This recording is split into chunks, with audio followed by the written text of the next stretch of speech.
Think about the last time something went really wrong for you, a mistake at work, a relationship that fell apart, a goal you didn't reach, a version of yourself you're not proud of.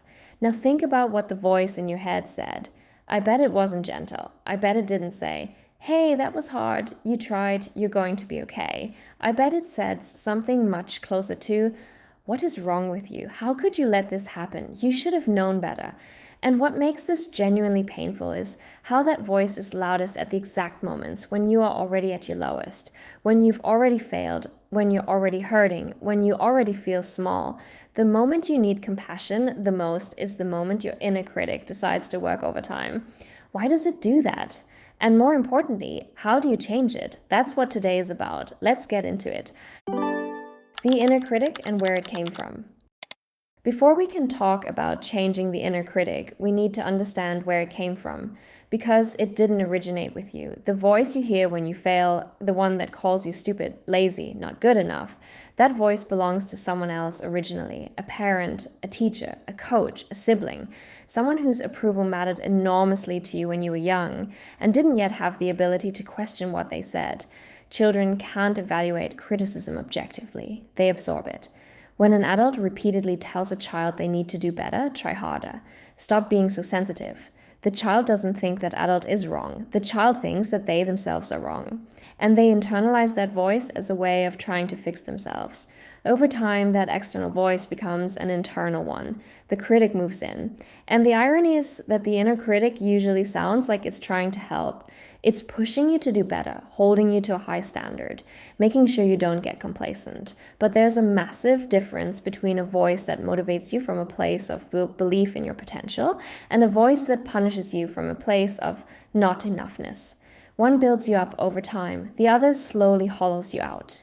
The inner critic is almost always the second one, dressed up as the first. Why the critic gets loudest when you're already down. So, why does it specifically get louder when you're already struggling? There are a few psychological mechanisms at play here, and they're worth understanding. The first is that when you're already in emotional pain, your threat detection system is already activated. Your amygdala, the brain's alarm system, is already running hot. And a hot amygdala amplifies everything. Emotions are bigger. Thoughts feel more true. The critic's voice feels more authoritative. It's the same reason everything feels worse at 3 a.m. than it does at 3 p.m. Your regulatory capacity is depleted and the brain shifts into threat mode. In threat mode, self-criticism feels like survival. Like, if I just punish myself hard enough for this mistake, I'll never make it again. The second mechanism is shame. Psychologist Brené Brown has spent decades researching shame, and one of her most important findings is this: shame is not a motivator, it is a paralytic. Shame doesn't make you do better, shame makes you want to hide. And the inner critic, when it's at its loudest, is usually trafficking in shame. Not guilt, which is, I did something bad, but shame, which is more like, I am something bad. That distinction matters enormously. Guilt can be addressed, a mistake can be corrected, but shame attacks the entire self, and when you're already struggling, you're most vulnerable to shame's grip. The critic knows this. It goes for the jugular when your defense is at its lowest. Understanding that this is a psychological mechanism, not a truth about who you are, is the beginning of freedom from it. The self-compassion research, what the science actually says.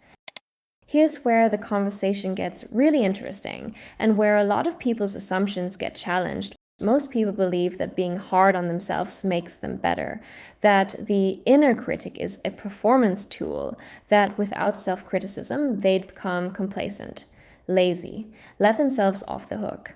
The research says the opposite. Dr. Kristin Neff is one of the world's leading researchers on self-compassion, and what she has found across decades of studies is consistent and striking. People who practice self-compassion are more motivated, not less. They recover from failure faster, they take more risks, they're more resilient. If you know that failure will be met with brutal self-punishment, your brain will try to avoid situations where failure is possible. You'll play it safer, take smaller swings, stick to what you know you can do, because the cost of failure isn't just the failure, it's the internal beating that follows. But if you know failure will be met with compassion, the same compassion you'd offer a good friend, the stakes of trying something difficult drop dramatically. You can afford to fail, which means you can afford to try. Self-compassion isn't self-indulgence. It's the psychological safety net that makes genuine growth possible. The inner critic doesn't make you better, it makes you smaller. Self-compassion is what makes you brave. What self-compassion actually is and isn't. Before we go further, I want to clear up what self-compassion actually means because it's widely misunderstood. Self-compassion is not letting yourself off the hook. It's not pretending mistakes didn't happen. It's not toxic positivity. It's not telling yourself everything is fine when it isn't. Dr. Neff defines self-compassion as 3 things working together. First, self-kindness. Treating yourself with the same warmth and understanding you'd offer a good friend who was struggling, not harsh judgment, not dismissal, just genuine kindness. Second, common humanity. Recognizing that suffering, failure, and imperfection are not unique to you. They are part of the shared human experience.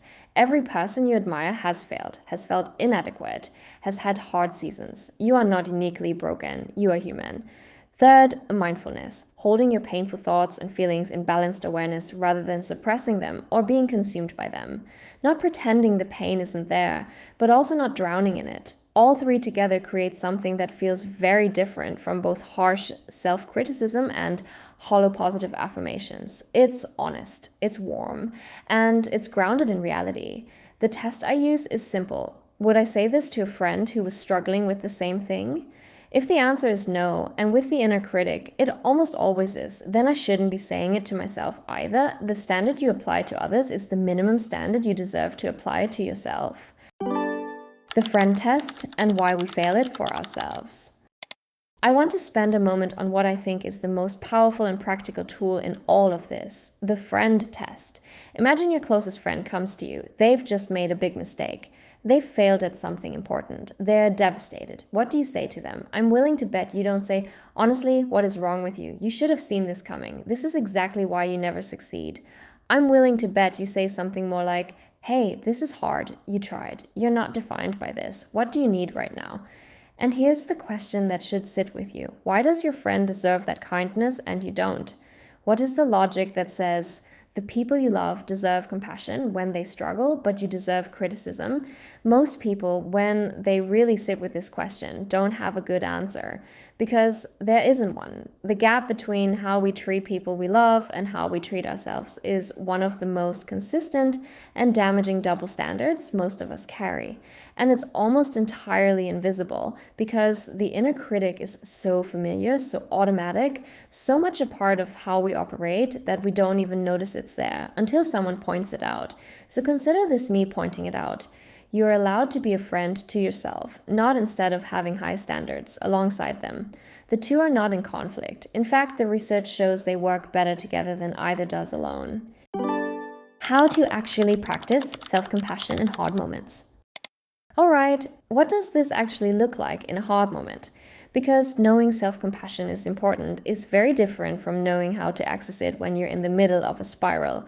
Here's a 4-step practice you can use the next time the critic gets loud. Step 1, notice a name. Just acknowledge what's happening. I'm being really hard on myself right now. The inner critic is loud. You don't have to argue with it. Just name it. Naming creates distance. Step 2, place a hand on your chest. This sounds almost embarrassingly simple, but the physical gesture of a hand on the heart activates the parasympathetic nervous system. It's a self-soothing signal, the same kind of comfort you'd offer someone else with a hand on their shoulder. Your nervous system responds to physical cues. Use them. Step 3, say 3 things out loud or in writing. 1, this is a moment of suffering, acknowledging the pain rather than dismissing it. 2, suffering is part of being human. I am not alone in this. 3, may I be kind to myself in this moment. Extending the intention of kindness inward. This is the self-compassion break developed by Dr. Neff, and it is backed by years of research. It feels strange the first time. That strangeness is telling you exactly how unfamiliar self-compassion is for you. Step 4, ask what a good friend would say right now. Not what would fix this, just what would a genuinely caring, honest friend say to you in this moment? Then say that to yourself. Out loud if you can, written down if that's easier. Over time, with repetition, the critic's voice gets quieter, not because you silenced it by force, but because you stopped giving it the only audience it ever had. Recap time. Let's land the plane. The inner critic gets loudest when you're already down, because your threat system is activated and your regulatory capacity is depleted. It's a psychological mechanism, not the truth. The critic's voice usually originated with someone else, a parent, a teacher, someone whose words you absorbed before you could question them. Self-criticism doesn't make you better. Research consistently shows it makes you more risk-averse, less resilient, and slower to recover. Self-compassion is not weakness or letting yourself off the hook. It is the psychological safety net that makes genuine growth possible. The friend test. Would you say what your inner critic says to someone you love? If not, you don't get to say it to yourself either in hard moments. Name it, place a hand on your chest, say the 3 phrases, and ask what a good friend would say. Your challenge this week? The next time something goes wrong and the critic starts up, pause and ask, what would I say to a friend right now? Then say that to yourself, out loud. It would feel uncomfortable. That discomfort is how you know it's working. Drop a comment if you recognized your inner critic in this video. I want to hear from you. Subscribe for more every week, and I'll see you in the next one.